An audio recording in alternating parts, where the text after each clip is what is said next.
তো বন্ধুরা দেখো, এটা মেখে পুরো রেডি হয়ে গেছে। এটা আমি আধ ঘন্টা রেখে দেবো এইভাবে। তোমরা চাইলে বেশিক্ষণ রাখতে পারো। তো আধ ঘন্টা রেখে দেওয়ার পর দেন ফিরে আসছি। তো বন্ধুরা আধ ঘন্টা হয়ে গেছে। এই যে আমি এখানে কাজু কিশমিশ ছাড়িয়ে রেখে দিয়েছি। তো এটা আমি পোলাওতে দেব। তো এখানে কিন্তু আমি তেল নয়, ঘি গরম করে নিয়েছি। 1 চামচ মতো ঘি দিয়েছি, দিয়ে এতে গোটা গরম মশলা দিয়েছি, তেজপাতা, দারচিনি, লবঙ্গ, ছোট এলাচ। তো এগুলো আমি দিয়ে দিয়েছি এতে। এরপর আমি এতে দিয়ে দেবো এই যে রাখা কাজু আর কিশমিশটা। এটা কিন্তু আস্তেই করা আছে, তো আস্তে করা থাকলেই সেই অবস্থাতেই দেওয়াটা বেটার, নাহলে পুড়ে যাবে। তো এটা হালকা নাড়িয়ে চড়িয়ে তারপরে আমি চালটা দিয়ে দেবো। দেখো আমি কিন্তু চালটা এতে অ্যাড করে দিয়েছি, দিয়ে নাড়িয়ে দিয়েছি। আস্তে কড়াই আছে। চালটা অবশ্যই গোবিন্দভোগ চাল হতে হবে। গোবিন্দভোগ চালেই বাসন্তী পোলাওটা ভালো হয়। আমার কিন্তু বাসন্তী পোলাও খেতে দুর্দান্ত লাগে, বিশেষত গোবিন্দভোগ চাল দিয়ে করা। আর প্রেশারে করলে খুবই তাড়াতাড়ি হয়, তোমরা দেখতেই পাবে কতটা তাড়াতাড়ি হয়ে যাবে। চালটা মাখিয়ে আধ ঘন্টা রেখে দিলাম। কাজু কিশমিশটা ঘি দিয়ে ভেজে নিলাম, নিয়ে গরম মশলা দিয়ে দিলাম ফোড়নে, দিয়ে তার মধ্যে চালটা, মাখা চালটা দিয়ে দিলাম।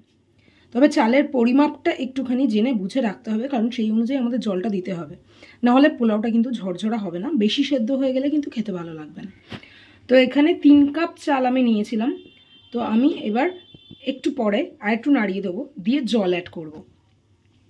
তো বন্ধুরা এবার আমি জল দিয়ে দেবো। আমি কিন্তু 3 কাপ চাল দিয়েছিলাম, এই কাপের 3 কাপ চাল দিয়েছি। তো এই কাপের ডবল জল, মানে 6 কাপ জল হওয়ার কথা। কিন্তু 6 কাপ জল বাসন্তী পোলাওতে দেবো না, দিলে বেশি সেদ্ধ হয়ে যাবে। 1 কাপ কম দেব, মানে 5 কাপ জল দেবো আমি। 3 কাপ চালের ডবল হয় 6 কাপ, সেখানে আমি 5 কাপ জল দেবো। 1 কাপ গেল, 2 কাপ, 3 কাপ, 4 কাপ, 5 কাপ। ব্যাস 5 কাপ। 1 কাপ কম দিতে হবে, তবেই পোলাওটা কিন্তু ঝরঝরে হবে, নইলে কিন্তু পোলাওটা অতিরিক্ত সেদ্ধ হয়ে যাবে, তখন খেতে ভালো লাগবে না। তো এবার আমি জোরটা বাড়িয়ে দেবো, দিয়ে এটাকে ভালো করে নাড়িয়ে নেব। তো কাপের মেজারমেন্টটা কিন্তু খুব দরকার প্রেশারে করার ক্ষেত্রে, না হলে কিন্তু ঝরঝরে হয় না পোলাওটা। তো সেইভাবে কাপ মেপে তোমরা যেভাবে চাল নেবে, যে কোনো কাপে মেজারমেন্ট করে সেইভাবেই কিন্তু জল ডবল হয় ন্যাচারালি, কিন্তু এটাকে ঝরঝরে করার জন্য 1 কাপ জল কম দিতে হবে। তো এটা হয়ে গেছে। এবার এটাকে আমি ঢেকে দেবো, আঁচ কিন্তু আমি জোরে বাড়িয়ে দিয়েছি।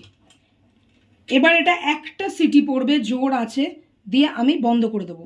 জোর আছে একটা সিটি পড়ার পর আমি বন্ধ করে দেবো। তারপর যতক্ষণ না ভ্যাপার বেরোবে ততক্ষণ অবধি খুলবো না। তো চলো বন্ধুরা, ভ্যাপার বেরোক বা সিটি পড়ুক, তারপরে ভ্যাপার বেরোক, তারপরে তোমাদের সাথে দেখা হচ্ছে আবার। তো বন্ধুরা দেখো, পোলাও কিন্তু একদম রেডি। একটা সিটি পড়েছিল, জোরে আছে, তারপর আমি বন্ধ করে দিয়েছি। ভ্যাপার এখন নামলো, তোমাদের এখন খুলে দেখাচ্ছি। দেখো চালগুলো একদম ভাঙেনি। তো এইভাবে চটজলদি প্রেশার কুকারে বাসন্তী পোলাও তোমরা করে নিতে পারো, এবং করে কেমন লাগছে আমাকে অবশ্যই খেয়ে জানিও। তো চলো দেখা হচ্ছে নেক্সট কোনো রেসিপিতে, আবার ছটপট কোনো রেসিপির সাথে। ততক্ষণ সাথে থাকো, দেখতে থাকো ঘরোয়া রান্না পেটুক বাঙালি।